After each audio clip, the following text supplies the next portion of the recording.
और जब देश आजाद हुआ, बताइए, कोई बौद्ध रियासत थी? नहीं। कोई क्रिश्चियन रियासत थी? नहीं। कोई पारसी रियासत थी? नहीं। एक महाराजा पटियाला को छोड़ दे तो सिख रियासतें भी नहीं थी, मगर लाइन लगा के मुस्लिम रियासतें थी। नवाब पटौदी, नवाब रामपुर, नवाब भोपाल, नवाब लखनऊ, हैदराबाद निजाम, जूनागढ़ के नवाब। फिर ऐसे हालात क्यों हो गए कि आज बाकी सब पढ़ाई लिखाई में आगे और बाकी सारी चीजों में आगे देश की सबसे अधिक पढ़ी लिखी कम्युनिटी कौन है? पारसी, 0.1% की माइनॉरिटी है। सबसे प्रॉस्परस कम्युनिटी कौन है? जैन, 1% की माइनॉरिटी है। सबसे एंटरप्रेन्योर कम्युनिटी कौन है? सिख, 1.8% की माइनॉरिटी है।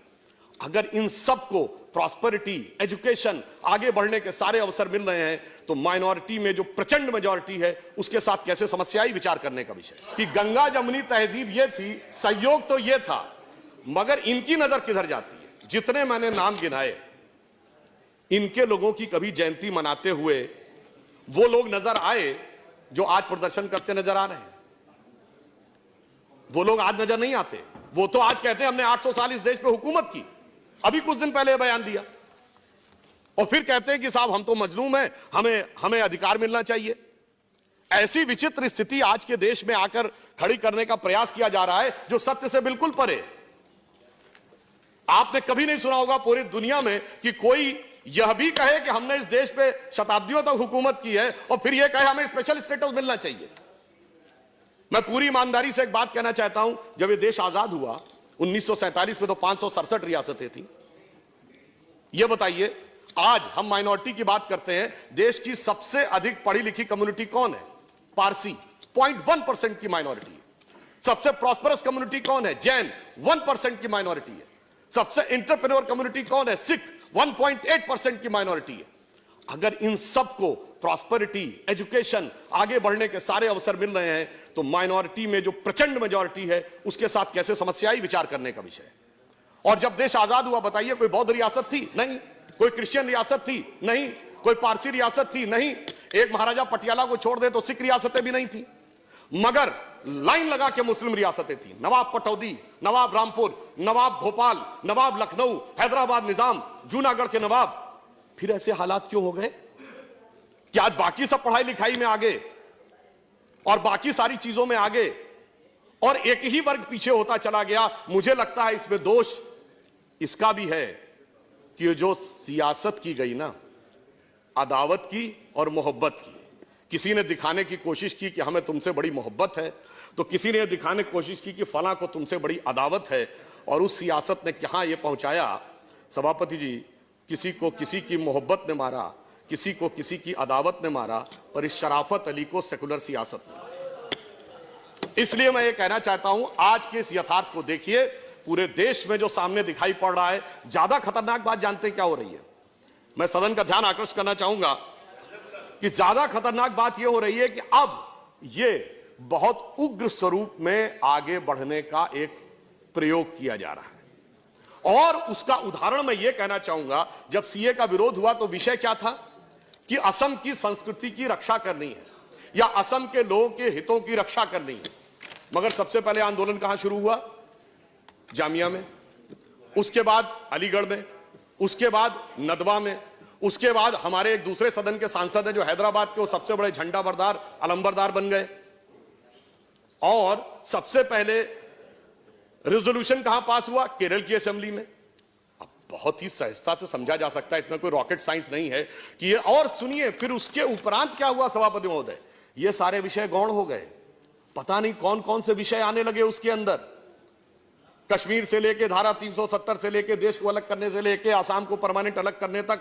तो ये देखकर यह मन में संदेह उत्पन्न होता है कि यह सारा का सारा जो घटनाक्रम है, हम सभी लोग बहुत जिम्मेदार लोग हैं, हमें यह समझना चाहिए कि ये सारी की सारी चीजें जो हो रही हैं, क्या हमारी गंगा जमुनी तहजीब के हिसाब से हैं, क्या हमारे संविधान के हिसाब से हैं, या जो संविधान में कमेटियों में लिखा उसके हिसाब से हैं, या फिर ये कोई एक खतरनाक प्रयोग है, हम जाने में अनजाने में उसके शिकार होते चले जा रहे हैं और देश और समाज को भी उसकी गिरफ्त में लाते चले जा रहे हैं।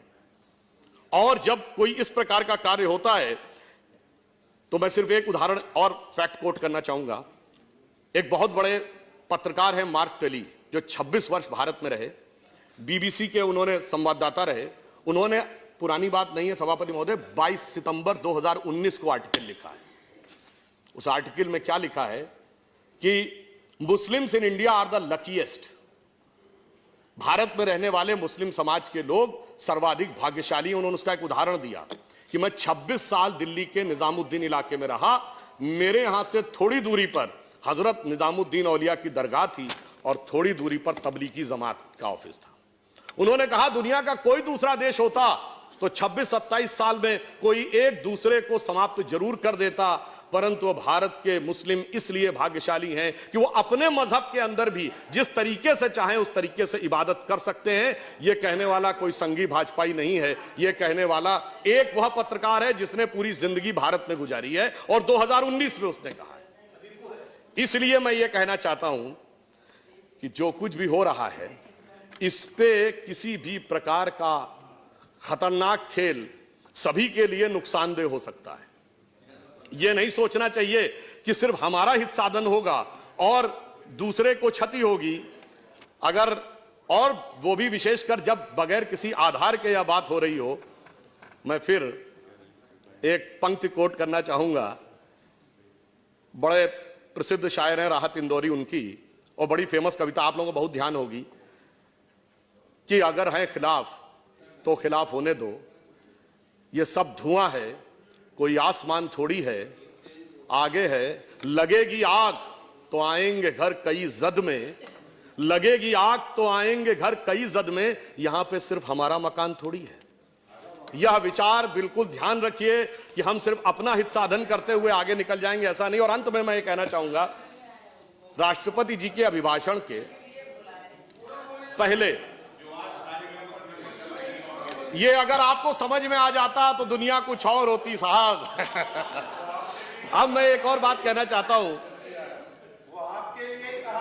नहीं, सुनिए, वो अगर आप कहना चाहते हैं ना, आप तो चेयर को एड्रेस करें। मैं एक अंत में सिर्फ ये कहना चाहूंगा कि राष्ट्रपति महोदय के अभिभाषण के प्रथम बिंदु पे यदि हम जाएं, जो वहां से समाप्त करना चाहूंगा, प्रथम बिंदु पे जाएं तो उन्होंने क्या कहा, 21वीं सदी के तीसरे दशक की शुरुआत हो रही है। अब मैं कहना चाहूंगा जब 21वीं सदी और तीसरा दशक आए तो हमें थोड़ा सा, हम अगर गौर करें तो जब 20वीं सदी का पहला सूरज उगा था सन 1901, उस समय इस देश में किसकी सरकार थी? अंग्रेजों की। 20वीं दशक के मध्य में यानी 1951 में जब इस देश में पहला सूरज उगा तो इस देश में किसकी सरकार थी? कांग्रेस की। और 2001 में जब 21वीं सदी के पहले सूरज की पहली किरण इस धरती पे पड़ी तो इस देश में किसकी सरकार थी? अटल बिहारी वाजपेयी जी के नेतृत्व में भाजपा की। और दूसरे दशक में मोदी जी के नेतृत्व में स्पष्ट बहुमत की। तीसरा दशक शुरू हुआ तो दोबारा और अधिक बहुमत की।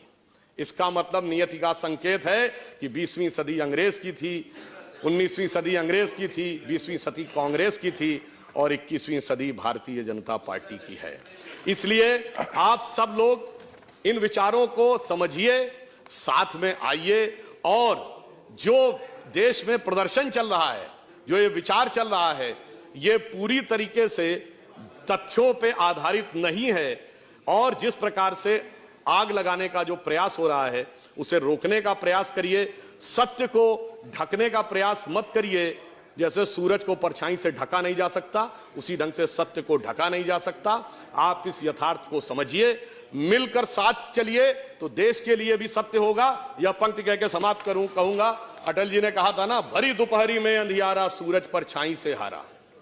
इसलिए अंतरतम का नेह निचोड़े, बुझी हुई बाती सुलगाएं, आओ मिलकर दिया जलाएं।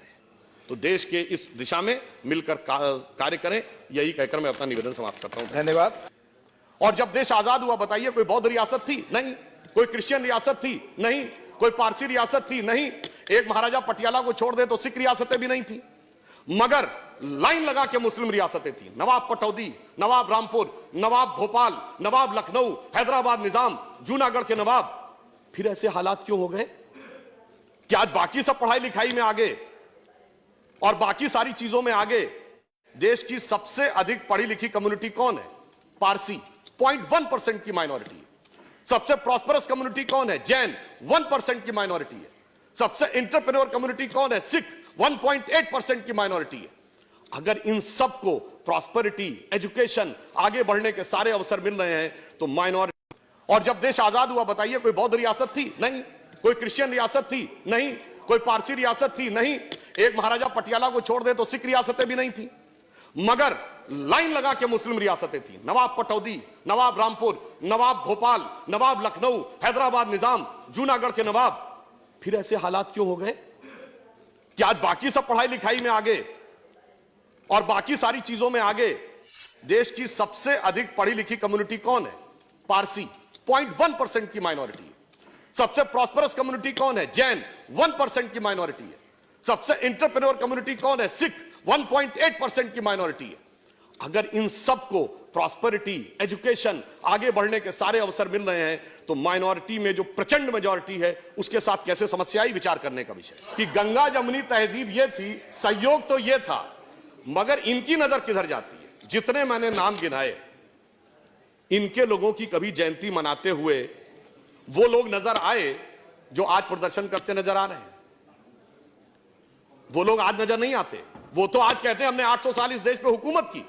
अभी कुछ दिन पहले बयान दिया और फिर कहते हैं कि साहब हम तो मजलूम हैं, हमें अधिकार मिलना चाहिए।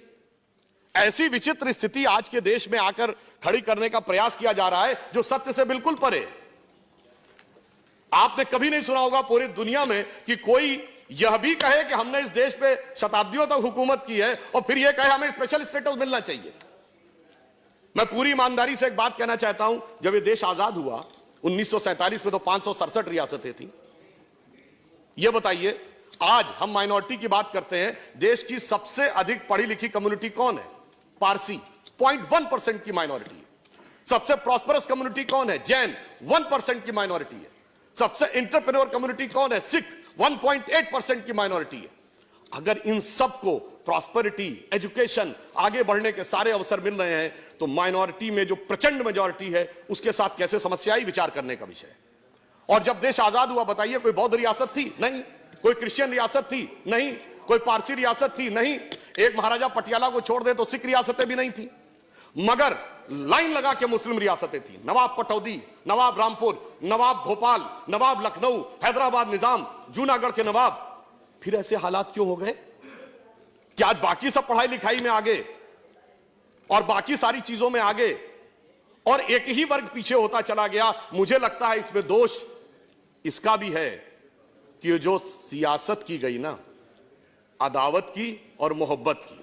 किसी ने दिखाने की कोशिश की कि हमें तुमसे बड़ी मोहब्बत है, तो किसी ने दिखाने की कोशिश की कि फलां को तुमसे बड़ी अदावत है, और उस सियासत ने कहां यह पहुंचाया सभापति जी, किसी को किसी की मोहब्बत ने मारा, किसी को किसी की अदावत ने मारा, पर इस शराफत अली को सेकुलर सियासत ने। इसलिए मैं ये कहना चाहता हूं, आज के इस यथार्थ को देखिए, पूरे देश में जो सामने दिखाई पड़ रहा है। ज्यादा खतरनाक बात जानते हैं क्या हो रही है? मैं सदन का ध्यान आकर्षित करना चाहूंगा कि ज्यादा खतरनाक बात यह हो रही है कि अब यह बहुत उग्र स्वरूप में आगे बढ़ने का एक प्रयोग किया जा रहा है।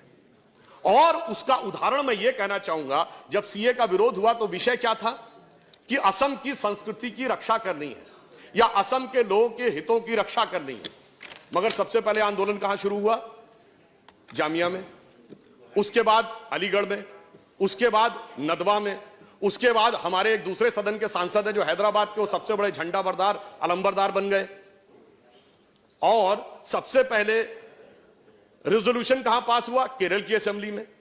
अब बहुत ही सहजता से समझा जा सकता है, इसमें कोई रॉकेट साइंस नहीं है कि ये। और सुनिए, फिर उसके उपरांत क्या हुआ सभापति महोदय? ये सारे विषय गौण हो गए। पता नहीं कौन कौन से विषय आने लगे उसके अंदर। कश्मीर से लेके धारा 370 से लेके देश को अलग करने से लेके आसाम को परमानेंट अलग करने तक। तो ये देखकर यह मन में संदेह उत्पन्न होता है कि यह सारा का सारा जो घटनाक्रम है, हम सभी लोग बहुत जिम्मेदार लोग हैं, हमें यह समझना चाहिए कि ये सारी की सारी चीजें जो हो रही हैं, क्या हमारी गंगा जमुनी तहजीब के हिसाब से हैं, क्या हमारे संविधान के हिसाब से हैं, या जो संविधान में कमेटियों में लिखा उसके हिसाब से हैं, या फिर ये कोई एक खतरनाक प्रयोग है, हम जाने में अनजाने में उसके शिकार होते चले जा रहे हैं। और देश और समाज को भी उसकी गिरफ्त में लाते चले जा रहे हैं। और जब कोई इस प्रकार का कार्य होता है तो मैं सिर्फ एक उदाहरण और फैक्ट कोट करना चाहूंगा। एक बहुत बड़े पत्रकार हैं मार्क टेली, जो 26 वर्ष भारत में रहे, बीबीसी के उन्होंने संवाददाता रहे। उन्होंने, पुरानी बात नहीं है सभापति महोदय, 22 सितंबर 2019 को आर्टिकल लिखा है। उस आर्टिकल में क्या लिखा है कि Muslims in India are the luckiest. Bharat में रहने वाले मुस्लिम समाज के लोग सर्वाधिक भाग्यशाली। उन्होंने उसका एक उदाहरण दिया कि मैं 26 साल दिल्ली के निजामुद्दीन इलाके में रहा, मेरे यहां से थोड़ी दूरी पर हजरत निजामुद्दीन औलिया की दरगाह थी और थोड़ी दूरी पर तबलीगी जमात का ऑफिस था। उन्होंने कहा दुनिया का कोई दूसरा देश होता तो 26-27 साल में कोई एक दूसरे को समाप्त जरूर कर देता, परंतु भारत के मुस्लिम इसलिए भाग्यशाली हैं कि वो अपने मजहब के अंदर भी जिस तरीके से चाहें उस तरीके से इबादत कर सकते हैं। ये कहने वाला कोई संघी भाजपाई नहीं है, ये कहने वाला एक वह पत्रकार है जिसने पूरी जिंदगी भारत में गुजारी है और 2019 में उसने कहा है। इसलिए मैं ये कहना चाहता हूं कि जो कुछ भी हो रहा है इस पे किसी भी प्रकार का खतरनाक खेल सभी के लिए नुकसानदेह हो सकता है। यह नहीं सोचना चाहिए कि सिर्फ हमारा हित साधन होगा और दूसरे को क्षति होगी। अगर, और वो भी विशेषकर जब बगैर किसी आधार के यह बात हो रही हो। मैं फिर एक पंक्ति कोट करना चाहूंगा, बड़े प्रसिद्ध शायर हैं राहत इंदौरी उनकी, और बड़ी फेमस कविता, आप लोगों को बहुत ध्यान होगी, कि अगर है खिलाफ तो खिलाफ होने दो, ये सब धुआं है, कोई आसमान थोड़ी है, आगे है, लगेगी आग तो आएंगे घर कई जद में, लगेगी आग तो आएंगे घर कई जद में, यहां पे सिर्फ हमारा मकान थोड़ी है। यह विचार बिल्कुल ध्यान रखिए कि हम सिर्फ अपना हित साधन करते हुए आगे निकल जाएंगे, ऐसा नहीं। और अंत में मैं ये कहना चाहूंगा, राष्ट्रपति जी के अभिभाषण के पहले, ये अगर आपको समझ में आ जाता तो दुनिया कुछ और होती साहब। अब मैं एक और बात कहना चाहता हूं। नहीं, सुनिए, वो अगर आप कहना चाहते हैं ना, आप तो चेयर को एड्रेस करें। मैं एक अंत में सिर्फ ये कहना चाहूंगा कि राष्ट्रपति महोदय के अभिभाषण के प्रथम बिंदु पे यदि हम जाएं, जो वहां से समाप्त करना चाहूंगा, प्रथम बिंदु पे जाएं तो उन्होंने क्या कहा, 21वीं सदी के तीसरे दशक की शुरुआत हो रही है। अब मैं कहना चाहूंगा जब 21वीं सदी और तीसरा दशक आए तो हमें थोड़ा सा, हम अगर गौर करें तो जब 20वीं सदी का पहला सूरज उगा था सन 1901, उस समय इस देश में किसकी सरकार थी? अंग्रेजों की। 20वीं दशक के मध्य में यानी 1951 में जब इस देश में पहला सूरज उगा तो इस देश में किसकी सरकार थी? कांग्रेस की।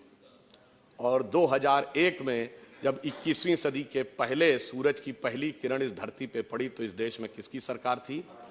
अटल बिहारी वाजपेयी जी के नेतृत्व में भाजपा की। और दूसरे दशक में मोदी जी के नेतृत्व में स्पष्ट बहुमत की। तीसरा दशक शुरू हुआ तो दोबारा और अधिक बहुमत की। इसका मतलब नियति का संकेत है कि 20वीं सदी अंग्रेज की थी, 19वीं सदी अंग्रेज की थी, 20वीं सदी कांग्रेस की थी और 21वीं सदी भारतीय जनता पार्टी की है। इसलिए आप सब लोग इन विचारों को समझिए, साथ में आइए और जो देश में प्रदर्शन चल रहा है, जो ये विचार चल रहा है, ये पूरी तरीके से तथ्यों पे आधारित नहीं है और जिस प्रकार से आग लगाने का जो प्रयास हो रहा है उसे रोकने का प्रयास करिए। सत्य को ढकने का प्रयास मत करिए। जैसे सूरज को परछाई से ढका नहीं जा सकता, उसी ढंग से सत्य को ढका नहीं जा सकता। आप इस यथार्थ को समझिए, मिलकर साथ चलिए तो देश के लिए भी सत्य होगा। यह पंक्ति कह के समाप्त कहूंगा, अटल जी ने कहा था ना, भरी दोपहरी में अंधियारा सूरज परछाई से हारा। इसलिए अंतरतम का नेह निचोड़े, बुझी हुई बाती सुलगाएं, आओ मिलकर दिया जलाएं। तो देश के इस दिशा में मिलकर कार्य करें, यही कहकर मैं अपना निवेदन समाप्त करता हूं। धन्यवाद। और जब देश आजाद हुआ बताइए, कोई बौद्ध रियासत थी? नहीं। कोई क्रिश्चियन रियासत थी? नहीं। कोई पारसी रियासत थी? नहीं। एक महाराजा पटियाला को छोड़ दे तो सिख रियासतें भी नहीं थी। मगर लाइन लगा के मुस्लिम रियासतें थी, नवाब पटौदी, नवाब रामपुर, नवाब भोपाल, नवाब लखनऊ, हैदराबाद निजाम, जूनागढ़ के नवाब। फिर ऐसे हालात क्यों हो गए कि आज बाकी सब पढ़ाई लिखाई में आगे और बाकी सारी चीजों में आगे? देश की सबसे अधिक पढ़ी लिखी कम्युनिटी कौन है? पारसी, 0.1% की माइनॉरिटी है। सबसे प्रॉस्परस कम्युनिटी कौन है? जैन, 1% की माइनॉरिटी है। सबसे एंटरप्रेन्योर कम्युनिटी कौन है? सिख, 1.8% की माइनॉरिटी है। अगर इन सबको प्रॉस्पेरिटी, एजुकेशन, आगे बढ़ने के सारे अवसर मिल रहे हैं तो माइनॉरिटी। और जब देश आजाद हुआ, बताइए, कोई बौद्ध रियासत थी? नहीं। कोई क्रिश्चियन रियासत थी? नहीं। कोई पारसी रियासत थी? नहीं। एक महाराजा पटियाला को छोड़ दे तो सिख रियासतें भी नहीं थी। मगर लाइन लगा के मुस्लिम रियासतें थी, नवाब पटौदी, नवाब रामपुर, नवाब भोपाल, नवाब लखनऊ, हैदराबाद निजाम, जूनागढ़ के नवाब। फिर ऐसे हालात क्यों हो गए कि आज बाकी सब पढ़ाई लिखाई में आगे और बाकी सारी चीजों में आगे? देश की सबसे अधिक पढ़ी लिखी कम्युनिटी कौन है? पारसी, 0.1% की माइनॉरिटी है। सबसे प्रॉस्परस कम्युनिटी कौन है? जैन, 1% की माइनॉरिटी है। सबसे एंटरप्रेन्योर कम्युनिटी कौन है? सिख, 1.8% की माइनॉरिटी है। अगर इन सबको प्रॉस्पेरिटी, एजुकेशन, आगे बढ़ने के सारे अवसर मिल रहे हैं तो माइनॉरिटी में जो प्रचंड मेजॉरिटी है उसके साथ कैसे समस्या आई, विचार करने का विषय। कि गंगा जमुनी तहजीब ये थी, संयोग तो ये था, मगर इनकी नजर किधर जाती है? जितने मैंने नाम गिनाए, इनके लोगों की कभी जयंती मनाते हुए वो लोग नजर आए जो आज प्रदर्शन करते नजर आ रहे हैं? वो लोग आज नजर नहीं आते। वो तो आज कहते हैं हमने 800 साल इस देश पे हुकूमत की। अभी कुछ दिन पहले बयान दिया और फिर कहते हैं कि साहब हम तो मजलूम हैं, हमें अधिकार मिलना चाहिए। ऐसी विचित्र स्थिति आज के देश में आकर खड़ी करने का प्रयास किया जा रहा है जो सत्य से बिल्कुल परे। आपने कभी नहीं सुना होगा पूरी दुनिया में कि कोई यह भी कहे कि हमने इस देश पे शताब्दियों तक हुकूमत की है और फिर यह कहे हमें स्पेशल स्टेटस मिलना चाहिए। मैं पूरी ईमानदारी से एक बात कहना चाहता हूं, जब यह देश आजाद हुआ 1947 में तो 567 रियासतें थी। यह बताइए, आज हम माइनॉरिटी की बात करते हैं, देश की सबसे अधिक पढ़ी लिखी कम्युनिटी कौन है? पारसी, 0.1% की माइनॉरिटी है। सबसे प्रॉस्परस कम्युनिटी कौन है? जैन, 1% की माइनॉरिटी है। सबसे एंटरप्रेन्योर कम्युनिटी कौन है? सिख, 1.8% की माइनॉरिटी है। अगर इन सबको प्रॉस्पेरिटी, एजुकेशन, आगे बढ़ने के सारे अवसर मिल रहे हैं तो माइनॉरिटी में जो प्रचंड मेजॉरिटी है उसके साथ कैसे समस्या आई, विचार करने का विषय। और जब देश आजाद हुआ, बताइए, कोई बौद्ध रियासत थी? नहीं। कोई क्रिश्चियन रियासत थी? नहीं। कोई पारसी रियासत थी? नहीं। एक महाराजा पटियाला को छोड़ दे तो सिख रियासतें भी नहीं थी। मगर लाइन लगा के मुस्लिम रियासतें थी, नवाब पटौदी, नवाब रामपुर, नवाब भोपाल, नवाब लखनऊ, हैदराबाद निजाम, जूनागढ़ के नवाब। फिर ऐसे हालात क्यों हो गए कि आज बाकी सब पढ़ाई लिखाई में आगे और बाकी सारी चीजों में आगे और एक ही वर्ग पीछे होता चला गया? मुझे लगता है इसमें दोष इसका भी है कि जो सियासत की गई ना, अदावत की और मोहब्बत की। किसी ने दिखाने की कोशिश की कि हमें तुमसे बड़ी मोहब्बत है, तो किसी ने दिखाने की कोशिश की कि फलां को तुमसे बड़ी अदावत है। और उस सियासत ने कहां यह पहुंचाया सभापति जी, किसी को किसी की मोहब्बत ने मारा, किसी को किसी की अदावत ने मारा, पर इस शराफत अली को सेकुलर सियासत ने। इसलिए मैं ये कहना चाहता हूं, आज के इस यथार्थ को देखिए, पूरे देश में जो सामने दिखाई पड़ रहा है। ज्यादा खतरनाक बात जानते हैं क्या हो रही है? मैं सदन का ध्यान आकर्षित करना चाहूंगा कि ज्यादा खतरनाक बात यह हो रही है कि अब यह बहुत उग्र स्वरूप में आगे बढ़ने का एक प्रयोग किया जा रहा है। और उसका उदाहरण मैं यह कहना चाहूंगा, जब सीए का विरोध हुआ तो विषय क्या था कि असम की संस्कृति की रक्षा करनी है या असम के लोगों के हितों की रक्षा करनी है। मगर सबसे पहले आंदोलन कहां शुरू हुआ?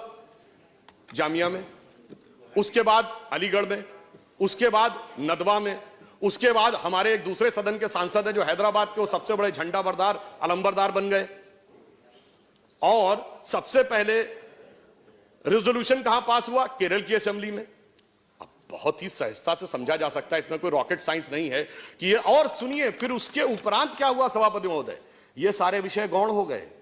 पता नहीं कौन कौन से विषय आने लगे उसके अंदर। कश्मीर से लेके धारा 370 से लेके देश को अलग करने से लेके आसाम को परमानेंट अलग करने तक।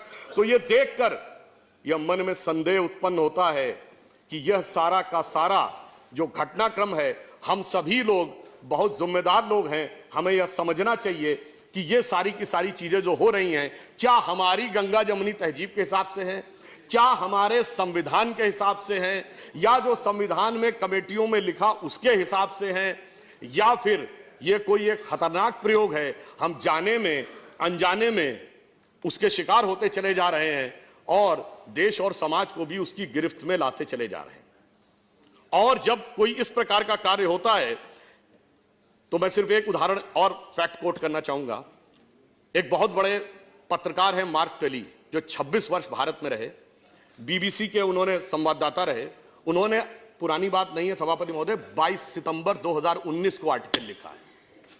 उस आर्टिकल में क्या लिखा है कि Muslims in India are the luckiest, Bharat में रहने वाले मुस्लिम समाज के लोग सर्वाधिक भाग्यशाली। उन्होंने उसका एक उदाहरण दिया कि मैं 26 साल दिल्ली के निजामुद्दीन इलाके में रहा, मेरे यहां से थोड़ी दूरी पर हजरत निजामुद्दीन औलिया की दरगाह थी और थोड़ी दूरी पर तबलीगी जमात का ऑफिस था।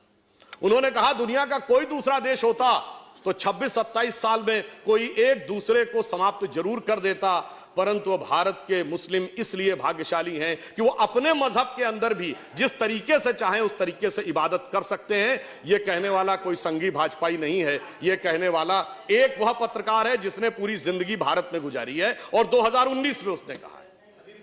इसलिए मैं ये कहना चाहता हूं कि जो कुछ भी हो रहा है इस पे किसी भी प्रकार का खतरनाक खेल सभी के लिए नुकसानदेह हो सकता है। यह नहीं सोचना चाहिए कि सिर्फ हमारा हित साधन होगा और दूसरे को क्षति होगी, अगर और वो भी विशेषकर जब बगैर किसी आधार के यह बात हो रही हो। मैं फिर एक पंक्ति कोट करना चाहूंगा, बड़े प्रसिद्ध शायर हैं राहत इंदौरी उनकी, और बड़ी फेमस कविता, आप लोगों को बहुत ध्यान होगी कि अगर है खिलाफ तो खिलाफ होने दो, ये सब धुआं है, कोई आसमान थोड़ी है, आगे है, लगेगी आग तो आएंगे घर कई जद में, लगेगी आग तो आएंगे घर कई जद में, यहां पे सिर्फ हमारा मकान थोड़ी है। यह विचार बिल्कुल ध्यान रखिए कि हम सिर्फ अपना हित साधन करते हुए आगे निकल जाएंगे, ऐसा नहीं। और अंत में मैं ये कहना चाहूंगा, राष्ट्रपति जी के अभिभाषण के पहले ये अगर आपको समझ में आ जाता तो दुनिया कुछ और होती साहब। अब मैं एक और बात कहना चाहता हूं। नहीं, सुनिए, वो अगर आप कहना चाहते हैं ना, आप तो चेयर को एड्रेस करें। मैं एक अंत में सिर्फ ये कहना चाहूंगा कि राष्ट्रपति महोदय के अभिभाषण के प्रथम बिंदु पे यदि हम जाएं, जो वहां से समाप्त करना चाहूंगा, प्रथम बिंदु पे जाएं तो उन्होंने क्या कहा, 21वीं सदी के तीसरे दशक की शुरुआत हो रही है। अब मैं कहना चाहूंगा जब 21वीं सदी और तीसरा दशक आए तो हमें थोड़ा सा, हम अगर गौर करें तो जब 20वीं सदी का पहला सूरज उगा था सन 1901, उस समय इस देश में किसकी सरकार थी? अंग्रेजों की। 20वीं दशक के मध्य में यानी 1951 में जब इस देश में पहला सूरज उगा तो इस देश में किसकी सरकार थी? कांग्रेस की। और 2001 में जब 21वीं सदी के पहले सूरज की पहली किरण इस धरती पे पड़ी तो इस देश में किसकी सरकार थी? अटल बिहारी वाजपेयी जी के नेतृत्व में भाजपा की। और दूसरे दशक में मोदी जी के नेतृत्व में स्पष्ट बहुमत की। तीसरा दशक शुरू हुआ तो दोबारा और अधिक बहुमत की। इसका मतलब नियति का संकेत है कि 20वीं सदी अंग्रेज की थी, 19वीं सदी अंग्रेज की थी, 20वीं सदी कांग्रेस की थी और 21वीं सदी भारतीय जनता पार्टी की है। इसलिए आप सब लोग इन विचारों को समझिए, साथ में आइए और जो देश में प्रदर्शन चल रहा है, जो ये विचार चल रहा है, ये पूरी तरीके से तथ्यों पे आधारित नहीं है और जिस प्रकार से आग लगाने का जो प्रयास हो रहा है उसे रोकने का प्रयास करिए। सत्य को ढकने का प्रयास मत करिए। जैसे सूरज को परछाई से ढका नहीं जा सकता, उसी ढंग से सत्य को ढका नहीं जा सकता।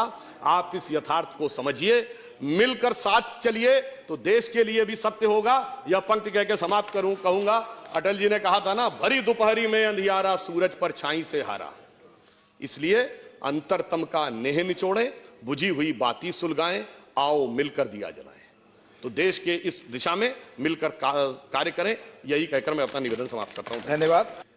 और जब देश आजाद हुआ, बताइए कोई बौद्ध रियासत थी? नहीं। कोई क्रिश्चियन रियासत थी? नहीं। कोई पारसी रियासत थी? नहीं। एक महाराजा पटियाला को छोड़ दे तो सिख रियासतें भी नहीं थी, मगर लाइन लगा के मुस्लिम रियासतें थी। नवाब पटौदी, नवाब रामपुर, नवाब भोपाल, नवाब लखनऊ, हैदराबाद निजाम, जूनागढ़ के नवाब। फिर ऐसे हालात क्यों हो गए कि आज बाकी सब पढ़ाई लिखाई में आगे और बाकी सारी चीजों में आगे? देश की सबसे अधिक पढ़ी लिखी कम्युनिटी कौन है? पारसी, 0.1% की माइनॉरिटी है। सबसे प्रॉस्परस कम्युनिटी कौन है? जैन, 1% की माइनॉरिटी है। सबसे एंटरप्रेन्योर कम्युनिटी कौन है? सिख, 1.8% की माइनॉरिटी है। अगर इन सबको प्रॉस्पेरिटी, एजुकेशन, आगे बढ़ने के सारे अवसर मिल रहे हैं तो माइनॉरिटी